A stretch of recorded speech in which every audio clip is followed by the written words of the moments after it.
Hey guys, welcome back. Thanks for checking out the video on English, Shakespearean, and Elizabethan sonnets. I'm here once again on our lovely rainy day. Braden's helping me out.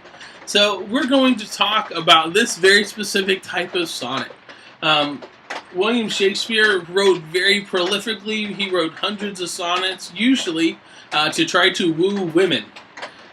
This art form was the love song of its day, and this is something that if a man wanted to get a woman's attention, he'd write her a sonnet. He'd either hand it to her if he were poor, or if he were wealthy, he'd have it put in some publication for her to see and make him look awesome. So we're going to see a lot of those romantic overtones here in the Shakespearean sonnets. The rhyme scheme they use is actually 3 quatrains followed by a rhyming couplet.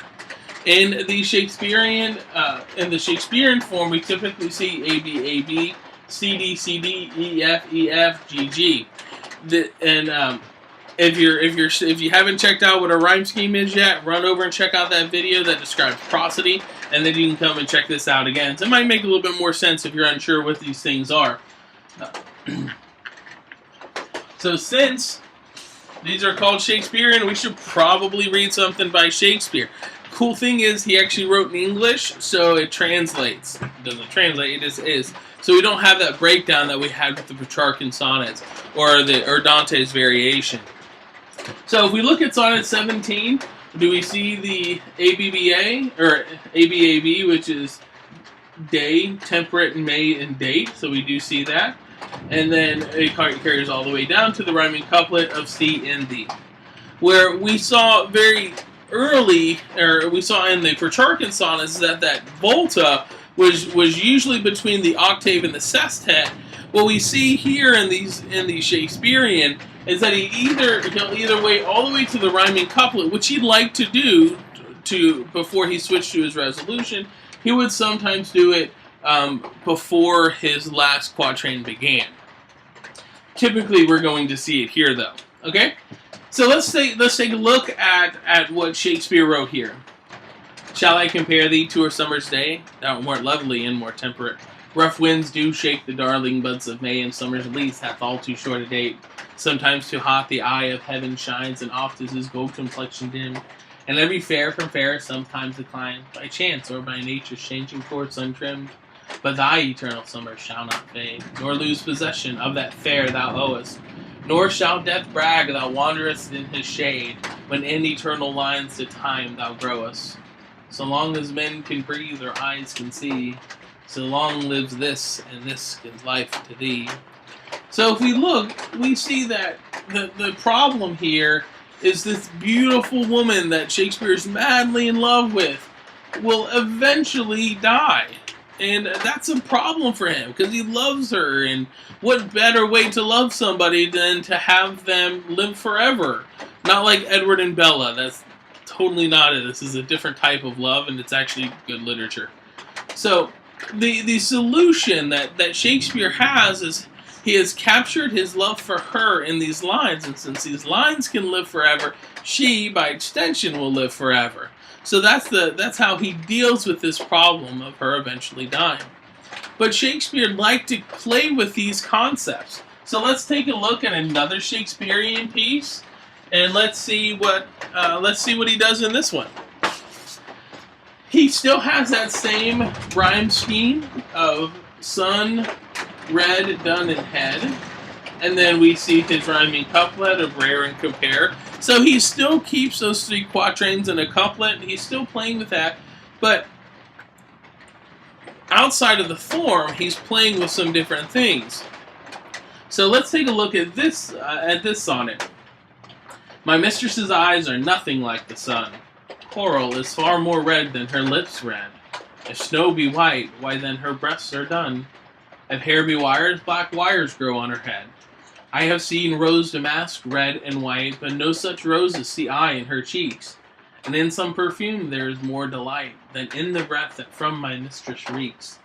I love to hear her speak, yet well I know that music hath a far more pleasing sound. I grant I never saw a goddess go. My mistress, when she walks, treads upon the ground. And yet, by heaven, I think my love is rare, as any she belied with false compare. So we see the problem here is his mistress, the woman he loves, and this isn't mistress in the way that we think when we talk about a man having a mistress now. Mistress was just a lady, an unwed lady.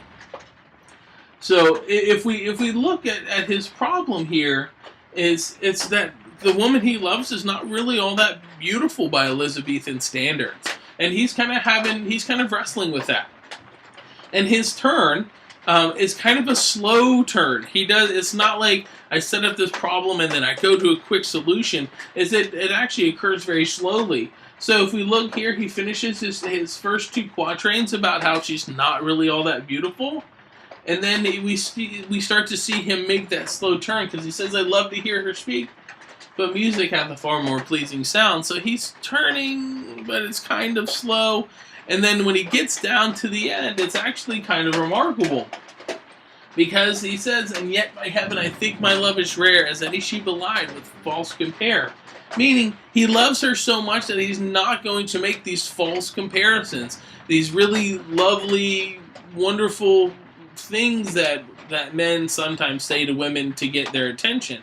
Shakespeare says, I'm not going to say those things. I love her despite her lack of conventional beauty. It's a pretty awesome thing. So now we can't talk about Shakespearean sonnets without talking about somebody who kind of messed things up a little bit. So we have to talk about the Spenserian sonnet after Edmund Spenser. He still keeps the 3 quatrains and the rhyming couplet. It's still very much in that kind of Shakespearean form, but the difference that he made is in the rhyme scheme. So he actually carries those individual rhymes a little bit longer. So we see his rhyme scheme is A, B, A, B, B, C, B, C, C, D, C, D, E, E. So the level of complexity is greater with Spenserian sonnet because he's carrying those rhymes further. So it's a little bit more challenging. And that's kind of why we're talking about it. So let's see what Edmund Spenser has in store for us. So in this particular piece, One Day I Wrote Her Name Upon the Strand, we do see those same notions of love and beauty and the man trying to get the attention of the woman. We still see those things, but we're going to see a difference in terms of the rhyme scheme. So we see strand, away, hand, pray, assay, immortalize, decay, likewise. So we see that those B's are carried down into the second quatrain. We'll see the C's are carried into the third quatrain. And then the rhyming couplet is independent. So let's take a listen to what he wrote. One day I wrote her name upon the strand, but came the waves and washed it away. Again I wrote it with the second hand, but came the tide and made my pains his prey. Vain man, said she, that dost in vain essay a mortal thing so to immortalize. For I myself shall like to this decay, and eke my name be wiped out likewise. Not so, quoth I, that baser things devise, to die in death, but you shall live by fame. My verse your virtues rare shall eternize, and in the heavens write your glorious name. Where when as death shall all the world subdue, our love shall live, and later life renew. So we see a lot of those kind of same ideas that we saw in the Shakespeare Sonnet 17, where one day she's going to die. He's trying to capture her immortality by putting it in verse. But instead he says that it is their love that's going to give them an eternal life, or to immortalize them. Because he loves her so much that even when all life is gone, his love will be so great that they'll have another life later on. It's a pretty interesting concept. So that's it for our Elizabethan, Shakespearean, English sonnets. Thanks for watching. We have one more video to round out this segment. If you have any questions, come find me. Thanks for watching.